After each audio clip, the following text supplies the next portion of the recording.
What's going on, everybody? We are back to the K1 and Stewie show.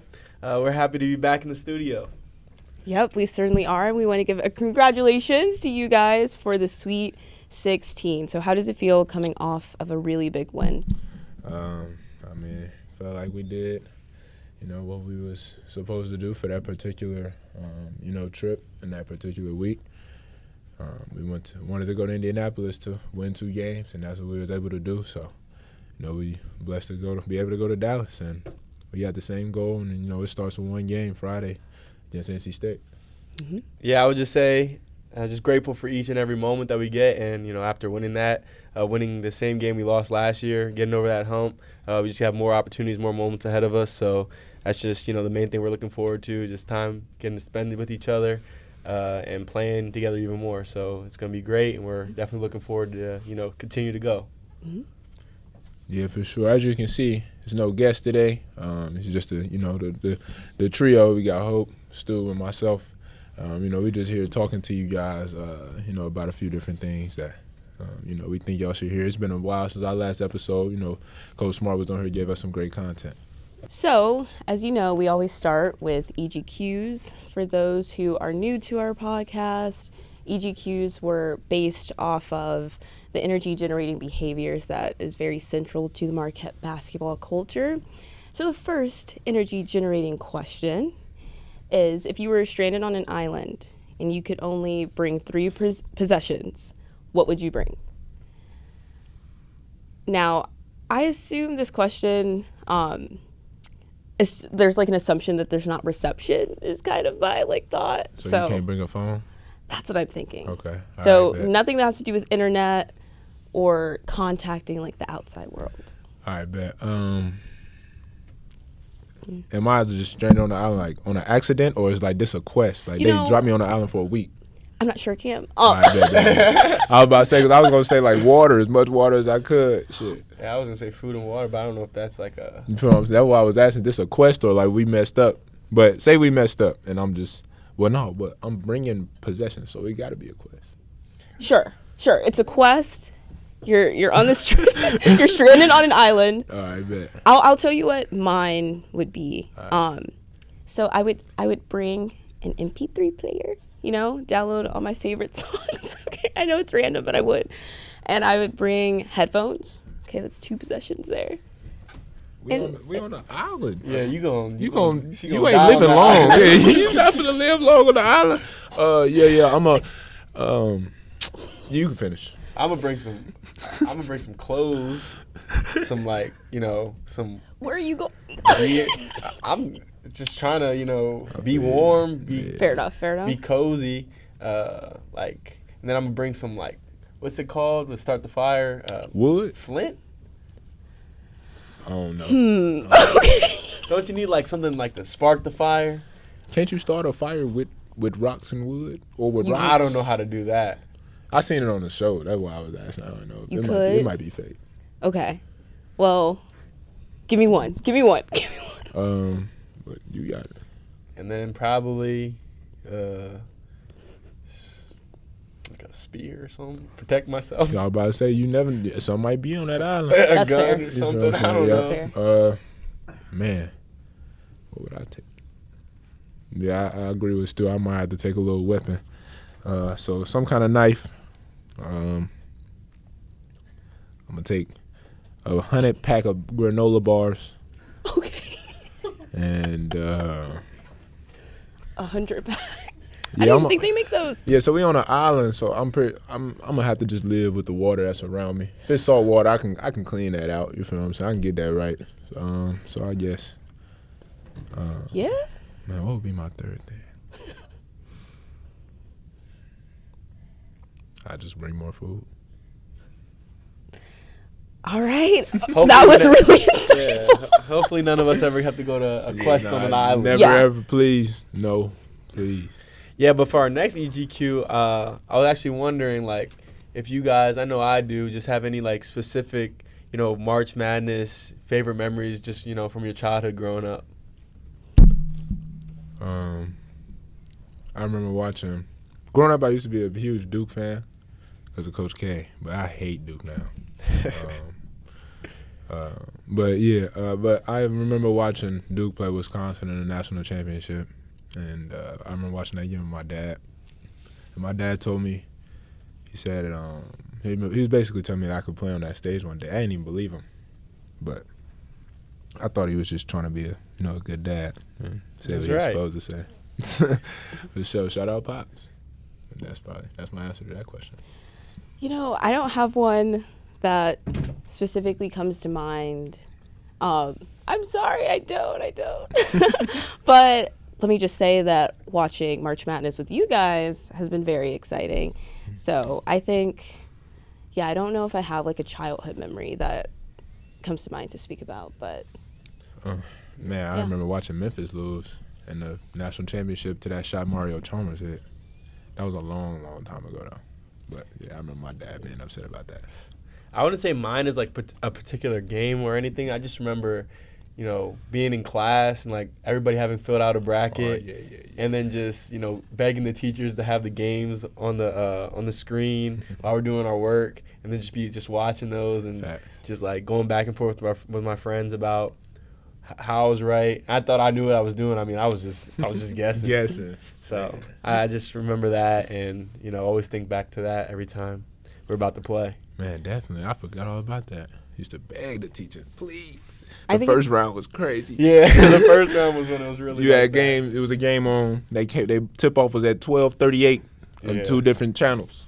That was first round would be crazy every trip. I wonder how it feels now for you guys thinking about, to your memory, Stevie, about like kids in their classrooms and they have Marquette on their bracket and they're like, please, like, put on the game, like we want to see it. I don't know, how does that feel for you guys? Just like think about now you're kind of in those shoes as a player.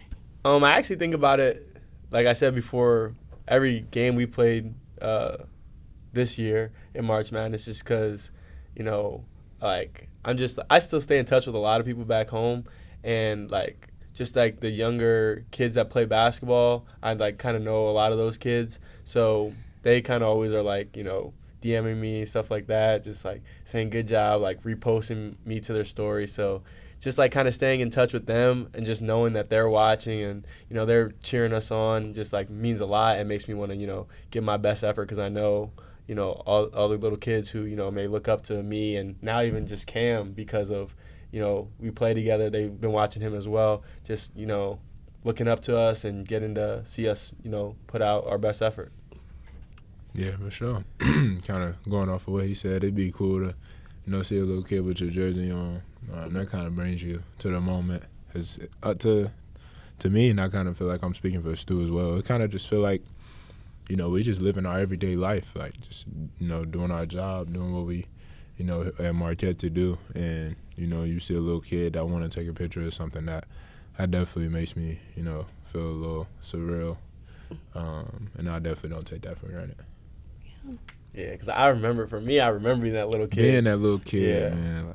Like, in my area, Lonnie Walker was like huge. He's in the NBA now, but I just remember, looking up to him like just putting him on like a different level, and just like when he was around, like you just like felt like you were in like the presence of just like someone different. So just like being kind of, not saying this I'm on the same level as that or to anybody, but just like, kind of being able to be that for, a kid or two is just really cool to me.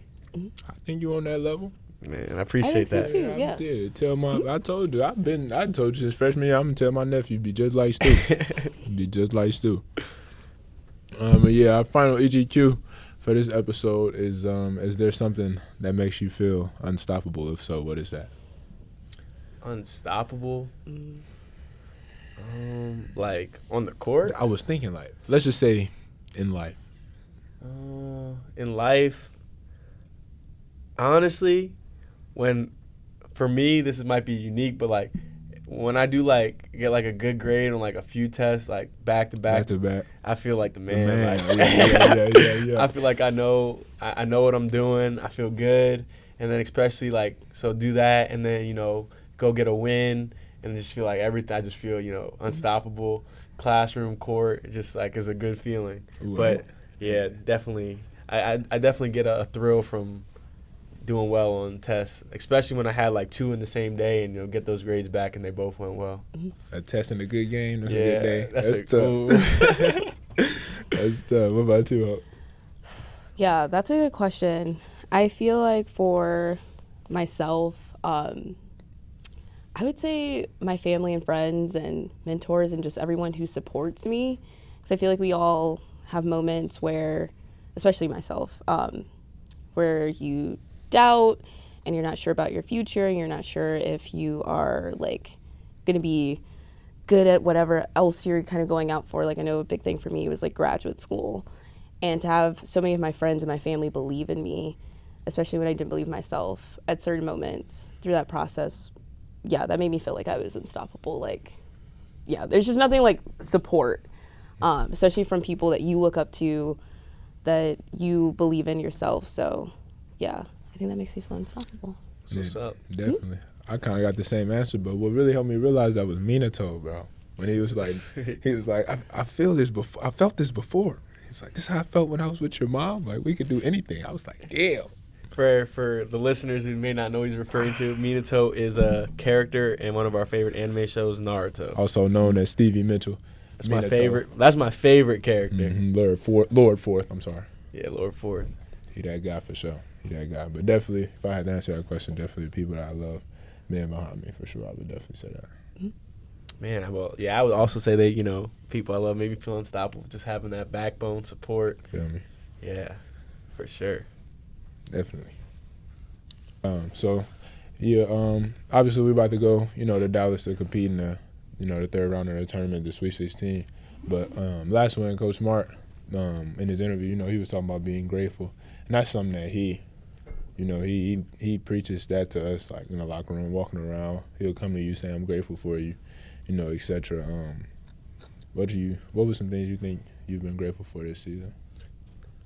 So far this season, I feel like just the relationship, like, we talk about relationships a lot, and I felt like, we were really close last year, but I feel like we've gotten even closer this year, and that was actually something like I asked him, like, or like in one of our Guardians meetings, I was like, I feel like we're pretty close, like how are we, supposed to get closer? And he just, just told us, trust what we do, trust sticking with the process, and I feel like we've actually gotten closer, and like now it's at the point where, we don't gotta, be around each other on our off days to know that, we got each other one call away. Just like we're really like family now, and just like really like brothers. So I think that's probably the greatest thing I've been, grateful for. And like through all that adversity, I feel like that's, everybody's like dealing with injuries, everybody getting hurt throughout the season. I feel like that has been like something that really helped us get past that, is just how much we, care about each other and how much we're always going to be there for each other.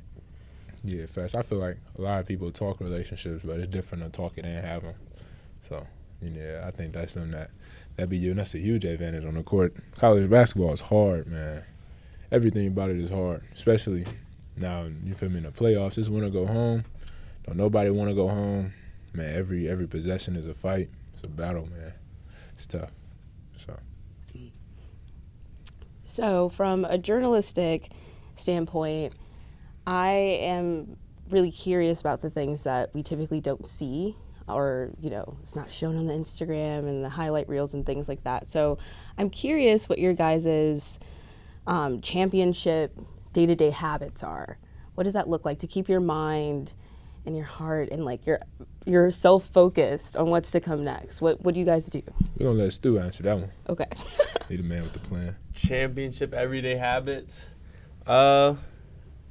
I think it's different for everybody. For some guys, focus on getting your body, right. Other guys, it's, getting in the gym, getting shots up, getting work in. And then, some guys, it's a mix of all things. So I think it's just different, like where you're at. For me personally, I just been, I spend time in like the training room, just, getting treatment on wrist, shoulder, whatever. And then today I was actually able to, work out again, which was nice. Got some shots up, did some, scale drills, got some layups in, just, getting on the court. And then we talk a lot about, what's up to come, and, just about all like, just like different things that could like knock us off our path of what we want to do and just like address that. And I think that's huge for us because it's all inevitable, like the pressure, the outside noise, all that stuff's going to be there, but we like talk about it so we know how to deal with it when we come across it. I think that's probably like the biggest, thing. We kind of do it every day. We write in our journals, we meditate, we do all that good stuff to like make sure we're getting our feelings, thoughts out, and then, at the same time able to embrace those. Yeah, for sure. Pretty much, he pretty much covered it. In a way, I mean, I don't know if I'm different or not, but I would just say I like to just go with how my body feels. Like, just every day and what I want to do. Like, if I wake up, I don't feel like, doing whatever in the gym, I won't do it, then I'll do it later.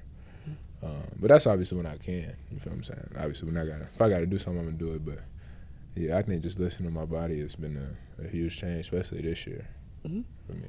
Especially, like you said, the idea of like embracing those feelings, I feel like is so important for you guys. Like you just said, it's so easy to like feel the nerves and feel whatever else is going on inside your head and just be like, I'm going to compartmentalize and put it aside. But I think you guys do something that is really healthy and really important. To just like emphasize that like it's okay to like embrace those feelings and then I was about to say I wouldn't even say as much of putting it on the side. It's kind of just really just telling yourself that it's gonna happen. Like it's gonna be a time where you have anxiety, you're gonna be nervous, but I mean I just mean you're a human being and you're alive. So just tap into it and just attack everything that's put in front of you. Yeah. So one of like the coolest things I feel like about outside of obviously getting to play in the games is just, the hype around campus, the hype just from Marquette Marquette fans. I think that's just, cool how much, they shown how much they cared about us throughout the season, and now I feel like it's on another even level. I was walking from class out today and these like group of girls was walking around handing out like Sweet 16 stickers. So I got one of those. And so just from your perspective, Hope, like a student, what is it like, the vibe amongst like just, kids on campus? It is phenomenal. It's amazing. Any prospective student out here who is looking to come to Marquette, you definitely have to. It's one of the best parts of the year outside of, everything else. But I watched the game at Murph's on Sunday, and all of us were like packed in the bar and we're all sitting in front of the screens, can barely hear, but it didn't matter because all you need to do is see what's happening, what's going on. And I'll never forget, people were in fetal position. We're like, nobody, we're on the edge of our seats. But when you guys, fetal position. When you guys pulled it out though, people were like screaming and jumping and popcorn flying and drinks flying, and it was an amazing moment. So it's almost like indescribable through words how it feels to be watching it with a group of people. But I think something else that's super cool is that there's so many watch parties happening on campus too, because there's so much support. So yeah, it's awesome. It's great. If you guys weren't playing, I'd tell you to come. But yeah, for sure. Man, yeah, March Madness, especially March Madness, but college basketball can be nerve-wracking sometimes. But man, yeah, we definitely appreciate the support, especially from the students. I'll get like texts after the game talking about, you guys had me nervous. Man, my nerves was bad. I'm like, bro. I'm sorry, Grandma. I'm sorry, Grandma. We was trying. Grandma. It's a part of the fun. It's a part of the journey. So, yeah. For sure. So flipping that question around a little bit, I was there at your guys' send-off and when you guys came home after the Sweet 16. So how did it feel for the community to embrace you guys like that, both before you went to Indy and then when you came back from there? I would say it felt good. It felt a little different because, we at a point, outside of the coaches, all the players, this is the biggest stage of our lives. We've never played, basketball at a bigger stage. Literally, like before this season, the largest stage we've been at was the second round last year. So, seeing that support and knowing that you have that support, just coming back and seeing all the fans and kids there, You know, we definitely grateful for that support and the fans for sure. Mm-hmm.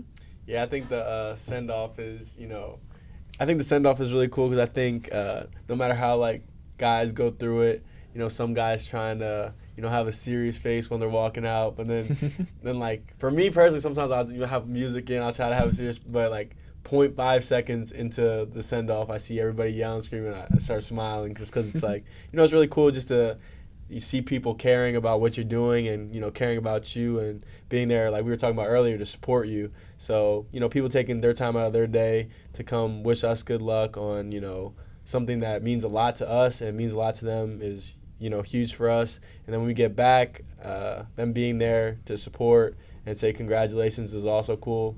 But at the same time, we know we still got to, focus on doing what we got to do and not get caught up in, all the congratulations and stuff like that because, I mean, if we lose, then the season's over with and we're all sad. Quick. So just focusing on, controlling what we can control and focusing on each other and, just putting ourselves in the best position to, play the next game is huge. But, I mean, we're going to be excited for the send-off tomorrow. Yeah. I'm not sure when this is going to be It released. got to be tomorrow. That's when we out. Oh, you talking about the episode? Yeah, but my fault. The upcoming send-off. So, excited for that and hope to see as many people there. Trev, do you get screen time? What do you mean? Like, do you ever your face ever be on the screen? No. We gotta get you some screen time, dog. You be doing your thing over there. Special guest Trev. You feel what I'm saying? We got Trev back here doing the dirty work behind the scenes. I'm looking at the sound waves. He got the keyboard. Shout out Trev, man. He doing his thing. Maybe over we there. can put up a picture. Kristen's also over there, our video person. We got Kristen doing her thing. We Maybe got she Jack can in the cut back here. He working mid-episode back here on the laptop getting stuff done for us, man. Getting ready for Dallas. Shout out Jack. crew. Shout out the crew. Yeah, man. and Grace over there. Hey. For sure. What up, Grace? Just Grace? like put like pictures of them. Yeah, man. Get everybody in here. Just like get everybody. paste them Just in. get everybody, for sure. But I also saw you guys were guests on the Milwaukee Uncut podcast. Yeah. So tell me a little bit about that. What was your experience on the podcast? That was a lot of fun. Just being on there, I think it was cool. It got us, I thought it was pretty funny, especially the questions at the end, just talking about some of our teammates, just asking questions about, who's most likely to do this, who's least likely to do that. And, that actually came up amongst our teammates, during our trip to Indianapolis. Some comments that were made on the podcast. A specific someone didn't like how common his name was being, or how frequently his name was being brought up. But we told him Milwaukee Uncut agreed to get back on another episode and let Cheese go defend himself. So that would be fun. Get Cheese on ours as well. But the podcast was definitely a lot of fun. Great experience. Forget the dog's name. Oakley. Yeah. Shout out to Oakley. That's a cute I name. would give Oakley a shout out, but he didn't know if he liked me or not. So I'm gonna just say, "What up, Oak?" Hey, go give him. I don't think he'll be shout out. listening, so that's okay. That's okay. Yeah, nah, he probably won't be, but Maybe he will. Who knows? Nah, he probably won't. Yeah. It's all good, Oak. And that, you guys, is a wrap. So thank you all so much for tuning in to episode 5 of the K1 and Stewie Show. For sure. We want to give y'all some more content before we went out to Dallas tomorrow. We about to, you know what I'm saying, we going out there. We on a business trip out there in the South. Hopefully the weather good.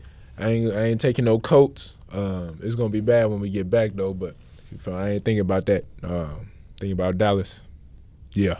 We're going to go out there and try to do our thing. We got 40 minutes against NC State. Man, 40 minutes to get another 40. Yes, sir. So. Yeah, thank you all for tuning in to this quick little episode. Sorry for the Little delay, and a little absence, but we've been locked in, still locked in, and I hope you enjoyed this episode. Continue to tune in. Got more coming forward. Share family, friends, any basketball fans, anybody who you think would enjoy the K1 and Stewie Show. Even if they don't, you don't think they will enjoy it, send it to them because they're going to enjoy it. But, make sure y'all follow the socials. on Instagram for sure. We on Twitter. Yeah, we is on Twitter. Grace, shout out Grace back there doing that thing. We on Twitter, Instagram, and YouTube. The K1 and Stewie show. Appreciate y'all for supporting and appreciate y'all for listening. And I think that's it. So we out.